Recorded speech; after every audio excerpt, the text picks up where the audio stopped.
Sir आज 15 जनवरी है और आज के दिन कल्याणकारी दिवस के रूप में मनाया जाता है।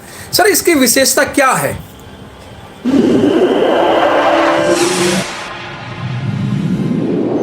इस न्यूज चैनल पर जो भी वक्ता ने कहा वो उसकी अपनी राय है जिसकी पुष्टि नेशन न्यूज इंडिया नहीं करता। धन्यवाद।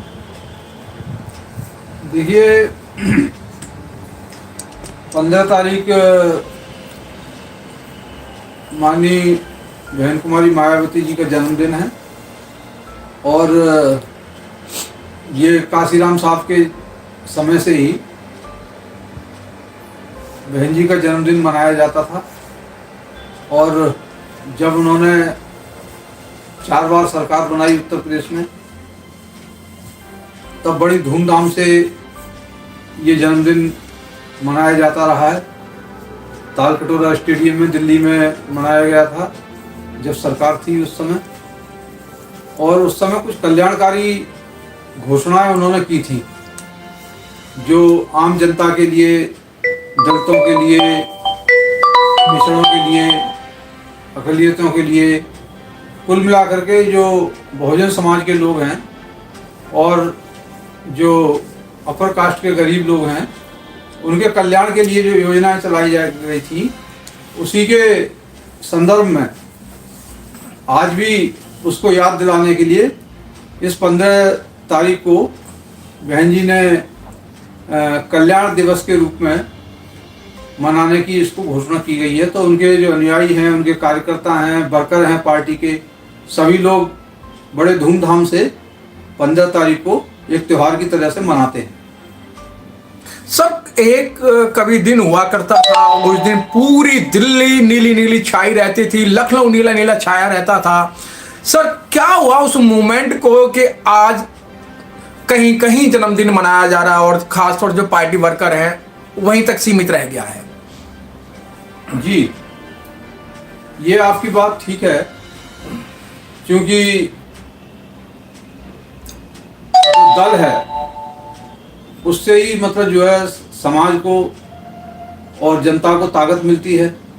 जो समाज जिससे संबंधित होता है, जिस दल से, वो समाज जब उसकी सरकार होती है तो और ज़्यादा ताकतवर महसूस करता है। वैसे तो जिसका इस समाज का दल होता है वो समाज जो है स्वतः ही ताकतवर हो जाता है, लेकिन जब उसकी सत्ता होती है तो और ज़्यादा ताकतवर हो जाता है। लेकिन जैसे ही वो सत्ता से दूर हो जाता है उनका दल, तो उसी तरीके से उसके जो समाज के लोग हैं वो धीरे धीरे कम होने लगते हैं। और जहाँ तक बहन जी का और उनकी पार्टी का सवाल है, तो काफ़ी लंबे अरसे से 2007 के बाद में वो सरकार में नहीं है। और 7 के बाद तो बहुत लंबा समय हो गया, 7 के बाद में 12 चला गया, उसके बाद में 17 चला गया, और 22 भी मतलब चला गया, और ग्राफ भी लगातार मतलब कम हो रहा है बीएसपी का। तो इस वजह से जो है उसके जो कार्यकर्ता हैं, जो उसकी स्ट्रेंथ है, वो सिकुड़ सी गई है। एक समय था जब मतलब ठीक है एमपी नहीं जीतते थे, सरकार नहीं थी, लेकिन उत्तर प्रदेश के अंदर एमएलए काफ़ी संख्या में जीत के आते थे। जब सरकार पहली बार नहीं बनी 2012 में तो 80 आए, उसके बाद दूसरी बार भी नहीं बनी तो 19 आ गए, फिर इस बार तो एक ही रह गया। कहने का मतलब ये है कि जब एमएलए आ जाते हैं तो एमएलए जो है राज्यसभा का सदस्य चुन करके भेज देते हैं। भले ही जनता नहीं भेजती है, लेकिन एमएलए राज्यसभा का सदस्य पार्टी का चुन करके भेज देते हैं, और एमएलसी भी चुन करके भेज देते हैं। तो आज जो कार्यकर्ता हैं, जो प्रभारी लोग हैं, उनको एक पुरस्कार के रूप में, एक पारितोष के रूप में जो काम करते हैं दिन और रात, तो उनके लिए एमएलए एमएलसी बना करके उनके लिए एक तरह से पुरस्कृत किया जाता है। लेकिन आज पार्टी के पास देने के लिए ये भी नहीं है कि वो एमएलए उससे बैकडोर से एमएलसी बना करके या राज्यसभा का सदस्य बना के एमपी बना सकें। ये भी एक कमजोरी का बहुत बड़ा कारण है, जिससे जो ग्राफ उसका गिरा है, और जैसे जैसे ग्राफ डिक्लाइन होता चला जा रहा है, वैसे वैसे मतलब उनके जो ये जन्म दिवस है उसमें भी मतलब जो है कमी होती चली जा रही है। सर सर जिस तरीके की बहन जी की सरकार रही और बहन जी ने जो अपने शासनकाल में जो कार्य किए, लोग प्रशंसा तो करते हैं, लोग ही नहीं अपर कास्ट जिन्हें कहा जाता है कि वो भी अंदरूनी प्रशंसा तो करते हैं कि जो मायावती का जो लाइन ऑर्डर था वो बहुत अच्छा था, लेकिन उसके बावजूद भी लोग कहते हैं यार दलित नेता है, दलित का जो एक टैग लगा हुआ है। देखिए, ये कोई आज के समय से नहीं है। जो भारत की राजनीति है वो दो नजरिए से देखी जाती है। या तो धर्म की राजनीति के नजरिए से देखी जाती है, यानी राजनीति में धर्म मतलब हावी होता है, या फिर राजनीति में जाति हावी होती है। माननीय कांशीराम साहब ने अटल बिहारी वाजपेयी जी का ऑफर ठुकरा दिया था। वो जानते होंगे आप क्या ऑफर था। वो उनको राष्ट्रपति बनाने का ऑफर दिया था और उन्होंने ये कहा था साथ में ही कि हम जो है इस बार दलित को राष्ट्रपति बनाना चाहते हैं। तो कांशीराम साहब ने कहा कि मैं कोई दलित नहीं हूँ जिसको तुम राष्ट्रपति बनाना चाहते हो, और मैं ना कोई दलित की सीट से लड़ता हूँ। जो बाबा साहब डॉक्टर अम्बेडकर का रिजर्वेशन है, जो 131 SC और ST को सीटें रिजर्व की गई हैं, उसमें से मैं एक भी सीट पे इलेक्शन नहीं लड़ता हूँ। मैं जो इलेक्शन लड़ता हूँ जनरल सीट पर लड़ता हूँ। और आप शुरू से लेकर आखिर तक उनका इतिहास देख लीजिए, चाहे होशियारपुर रहा हो, इटावा रहा हो, या जांजगीर रहा हो, या इलाहाबाद रहा हो, या राजीव गांधी के खिलाफ लड़े हों, या मतलब इसके HKL भगत के खिलाफ पूर्वी दिल्ली में लड़े हों, एक भी सीट जो आपको दलित की सीट रिजर्व सीट नहीं थी, वो सारी जनरल सीटें थी, उस पर लड़ा करते थे। लेकिन बहन जी जो है वो अपनी जो रिजर्व सीट है उस पर ही लड़ती हैं। और उन्होंने अपना ये जो प्रेरणा केंद्र है, जो बहुजन समाज के लोग थे, तो उन्होंने ये कहा था कि इसको बहुजन प्रेरणा केंद्र बनाया जाए तो ज़्यादा अच्छा रहेगा। लेकिन बहन जी ने मतलब इसको दलित प्रेरणा केंद्र बनाया। तो जब दलित प्रेरणा केंद्र बनाया और दलित की एक तरह से एक लीडर के तौर पे मतलब कांशीराम जी ने बहन जी को उभारा, और वो टैग मतलब आज भी लगा हुआ है। क्योंकि जब पहली बार मुख्यमंत्री बनी बहन जी, तो ये कहा गया कि भाई भारत उत्तर प्रदेश सबसे बड़ा राज्य है भारत का, इसमें कभी दलित जो मुख्यमंत्री नहीं बना। तो ये कहा गया कि दलित मुख्यमंत्री हैं बहन जी। दूसरी बार ये कहा गया कि जो दलित भी हैं और महिला भी हैं, क्योंकि दलितों के साथ में दोहरा भेदभाव है। दलित महिलाओं के साथ में दोहरा भेदभाव है। दलितों के साथ में तो जातिवाद होता है, लेकिन दलित महिला के साथ में लैंगिक उत्पीड़न भी होता है और जाति उत्पीड़न भी होता है, यानी दोहरी मार मतलब झेलती है। तो कांशीराम जी ने कहा कि उनका रिप्रेजेंटेटिव एक महिला होना चाहिए और दलित महिला होना चाहिए। तो उनको लगे जो पीड़ित महिला है, उत्पीड़ित समाज है, दलित समाज, कि हमारा भी कोई रहनुमा पैदा हो गया है जो हमारी बात सुनेगा। इसलिए उनके लिए वो खुद भी अपने को दलित लीडर बोलती हैं, और हालांकि उनकी पार्टी बहुजन है और वो सर्वजन समाज की बात करती हैं। सबको, अपर कास्ट के लोगों को भी, मुसलमानों को भी, सिखों को भी, कोई भी ऐसी जमात नहीं जिसको वो टिकट नहीं देती हो, और चुन के भी आते हैं उनके उसमें से। और उन्होंने देखिए कोई दलित लीडर ने अपने दम पर पूरे भारत में आप देख लीजिए कोई मुख्यमंत्री नहीं बना। किसी पार्टी ने बना दिया हो तो अलग है, लेकिन सिर्फ बहन जी एक ऐसी मुख्यमंत्री थी जो अपनी पार्टी के दम पर बनी और दलित के दम पर ही बनी। तो ये एक बड़ा उदाहरण है जो बाबा साहब का सपना था, जो शेड्यूल कास्ट फेडरेशन बाबा साहब ने बनाई थी, और शेड्यूल कास्ट दलित से शेड्यूल कास्ट बनाया, शेड्यूल कास्ट फेडरेशन बनाई, इसी को आगे बढ़ा करके कांशीराम जी ने जिसमें OBC को भी जोड़ा और मतलब अल्पसंख्यकों को भी जोड़ा। तो इसका नाम जो बहुजन समाज दे दिया, जो भगवान बुद्ध का नारा था, बहुजन हिताय बहुजन सुखाय। लेकिन दलित आज भी उत्पीड़ित हैं भारत में, तो उनको ऐसा लगना चाहिए कि हमारा भी कोई लीडर है। इसलिए जो है उनको बहन जी को लोग दलित कहते हैं, और मैं समझता हूँ कि ये कोई बुरी बात नहीं है, ये एक स्वाभिमान की बात है।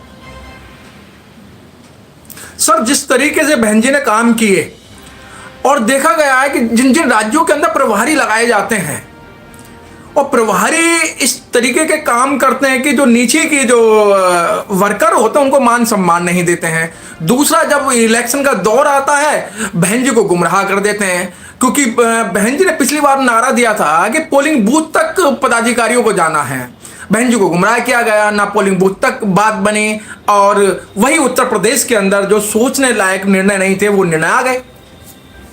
जी, आप बिल्कुल सही कह रहे हैं। इसमें जब बड़ा मतलब वृक्ष होता है, बड़ा कारोबार होता है, तो उसमें बहुत सारी खामियां भी होती हैं, और जब नेटवर्क होता है तो नेटवर्क के द्वारा भी खामियां मतलब जनता तक पहुंचती हैं, और वो खामियां जो है बहन जी की जो लीडर होता है उसी की मानी जाती हैं। तो जो प्रभारी हैं या मतलब जो भी हैं, और उनके बारे में अभी जो नई लीडरशिप बहन जी ने दी है, उनको अपना उत्तराधिकारी बनाया है आकाश आनंद जी को। तो उन्होंने अभी, मैं एक वीडियो सुन रहा था उनका, ट्विटर पे भी उन्होंने नंबर भी एक शेयर किया है कि मेरे से डायरेक्ट मतलब आप बात कर सकते हैं। ये बहुत अच्छी पहल है, और उन्होंने उनको कार्यकर्ताओं से ये भी कहा कि ये हमारी पार्टी में कमियां हैं। क्वेश्चन आंसर उनसे पूछे तो उन्होंने कहा ये कमियां हैं और हम उसमें धीरे धीरे सुधार करेंगे। तो उसमें ये एक अच्छी पहल है। जब हमारा ग्राफ गिर गया है, बहुत ज़्यादा गिर गया है, तो ये एक तरह से सोचने की बात है, और इस पर विचार करना चाहिए कि कैसे कार्यकर्ता तक पहुंचा जाए। जो लोग दिनों रात मेहनत करते हैं उनको सम्मान भी मिलना चाहिए, और उनकी मतलब जो है पहचान भी बननी चाहिए। सर, आकाश आनंद जी के आने से बहन जी पर परिवारवाद का आरोप चल रहा है, हालांकि सभी पार्टियों में है, लेकिन बहन जी पर ही परिवारवाद का आरोप क्यों? देखिए, इसको तो हम नकार नहीं सकते हैं, क्योंकि अब जैसे जवाहरलाल नेहरू प्रधानमंत्री भारत के हुए, उनकी बेटी ने उनकी मतलब पार्टी का संगठन संभाला, श्रीमती इंदिरा गांधी ने। उसके बाद में उनके बेटे ने, राजीव गांधी ने संभाला, और मतलब उनके मतलब जो फिर बहू सोनिया जी हैं उन्होंने संभाला, फिर उनके बेटे राहुल हैं, प्रियंका हैं, पूरा परिवार का परिवार है। और दूसरी जो क्षेत्रीय पार्टियां, उनमें आप देख लीजिए, शरद पवार की पार्टी देख लीजिए, मुलायम सिंह यादव जी की पार्टी देख लीजिए आप, मतलब स्टालिन की पार्टी, उनके पिताजी ने उनको विरासत में दिया। तो और उद्धव ठाकरे की देख लीजिए, उनके पिताजी ने उनको विरासत में दिया। तो बहुत सारे अगर स्टेट में देखेंगे पार्टियां, तो वो विरासत वाली पार्टियां हैं। अगर हम एक दो पार्टी को छोड़ दें, जैसे आप भारतीय कम्युनिस्ट पार्टी को ले लीजिए, या CPM को ले लीजिए, या फिर मतलब जो आप भारतीय जनता पार्टी को ले लीजिए, तो इनको छोड़ करके बाकी सभी पार्टियों में परिवारवाद है। कोई परिवारवाद से कोई पार्टी अछूती नहीं है, लेकिन हाँ, परिवारवाद को दूर किया जा सकता है। यदि ये छोटी छोटी जो परिवारवाद की पार्टियां हैं, वो अगर इकट्ठे होकर के कोई अपनी प्रेसिडियम बना लेती हैं, जैसे गठबंधन कहते हैं, जैसे UPA बन गया, तो UPA में बहुत सारे परिवारों ने मिलकर UPA बनाया, तो वो जिसमें परिवारवाद हट गया, क्योंकि निर्णय होता है वो सबका इकट्ठा होता है सामूहिक रूप से। अब जैसे मान लो इंडिया बन रहा है, तो इंडिया में बहुत सारी पार्टियां आ रही हैं, तो वो सबका उसमें निर्णय होगा, उनमें बाकायदा उनकी सहमति होगी, तब वो निर्णय मतलब एजेंडा तय किया जाएगा, मैनिफेस्टो तय किया जाएगा, प्रधानमंत्री तय किया जाएगा। जनता पार्टी बनी थी, जनता पार्टी का आया तो बहुत सारी पार्टियों का मतलब एक संगम था, उसमें मिलकर के, हालांकि भले ही ज्यादा दिन नहीं चलते रहे हैं, टिकाऊ नहीं चलते हैं, इसमें कोई घबराने की बात नहीं है। मान्यवर काशीराम साहब ने कहा था कि देश के लिए जो कमजोर लोग हैं उनका अगर आप उत्थान चाहते हैं, तो कमजोर लोगों के लिए कमजोर सरकार अच्छी होती है, क्योंकि कमजोर लोग डर दिखाते रहते हैं कि तुम्हारी सरकार हम गिरा देंगे, और गिरा देंगे तो नई सरकार आएगी, तो उनको गिरने का डर रहता है। अगर मजबूत सरकार आ जाती है तो वो दादा बन जाते हैं, फिर तो उनको जैसा मर्जी आए, MPओं को भी पार्लियामेंट से बाहर निकाल लेते हैं, कानून अपने आप पास कर लेते हैं, मर्जी आए वो कानून पास कर सकते हैं, चाहे भले ही किसान जो अपने सड़क पर उतरते रहे, उन्हें कोई चिंता की बात नहीं है।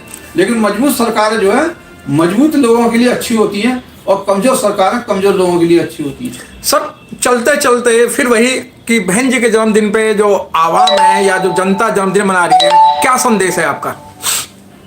देखिए, हम तो यही चाहेंगे कि जो बाबा साहब डॉक्टर अम्बेडकर की जो विरासत वाली पार्टी है, क्योंकि हाथी हमें विरासत में मिला है बाबा साहब अम्बेडकर से, नीला झंडा हमें विरासत में मिला है, जय भीम तो बाबा साहब का ही नाम है, तो नारे से लेकर के, झंडे से लेकर के और उसके चुनाव चिन्ह तक जो बाबा साहब की विरासत को मान्यवर काशीराम साहब ने बहुत ही मेहनत से इसको जो है बहुत जल्दी, मतलब जो पार्टी 1984 में बनी और 1989 में उसने पहला रिजल्ट पाया, 3 MP और 13 MLA जो है उन्होंने उत्तर प्रदेश से पाए, और 1996 तक बहुत जल्दी वो राष्ट्रीय पार्टी में तब्दील हो गई।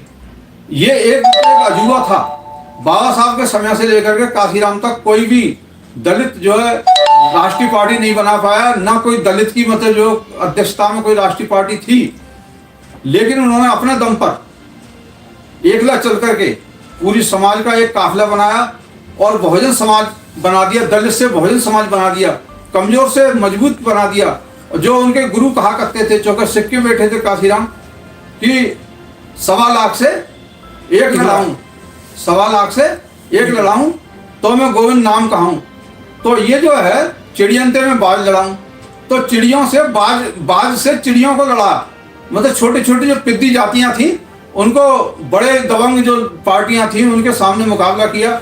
और आज मतलब कह रहे हैं कि भाई बहन जी अगर गठबंधन में नहीं आएंगी तो मतलब ये गठबंधन सफल नहीं होगा, आप लड़ नहीं सकते हैं। यही मैं समझता हूँ आज के कल्याण दिवस पर ये सबसे बड़ी उपलब्धि होगी। अगर बहन जी समाज को मजबूत करना चाहती हैं तो पार्टी को मजबूत करना पड़ेगा, और पार्टी को मजबूत करने के लिए अपने दम पर नहीं बल्कि गठबंधन के दम पर ही कर सकते हैं। क्योंकि बड़ी बड़ी कांग्रेस जैसी पार्टियां भी गठबंधन कर रही हैं और बीजेपी जैसी पार्टियां भी गठबंधन कर रही हैं। जब कोई आज बिना गठबंधन के नहीं लड़ रहा तो बहन जी को भी मैं समझता हूँ भगवान बुद्ध सद्बुद्धि दें कि वो इंडिया गठबंधन के साथ आएं और एक अच्छा मुकाबला भारत के अंदर पैदा करें, और दलितों के अंदर एक बहुत बड़ी उमंग पैदा होगी जिससे अगर ऐसा करती हैं। सर बहुत बहुत धन्यवाद सर आपका, आपने बहुत अच्छी विशेष बात बताई कि पार्टी का ग्राफ क्यों गिरा, क्या कारण रहा। सर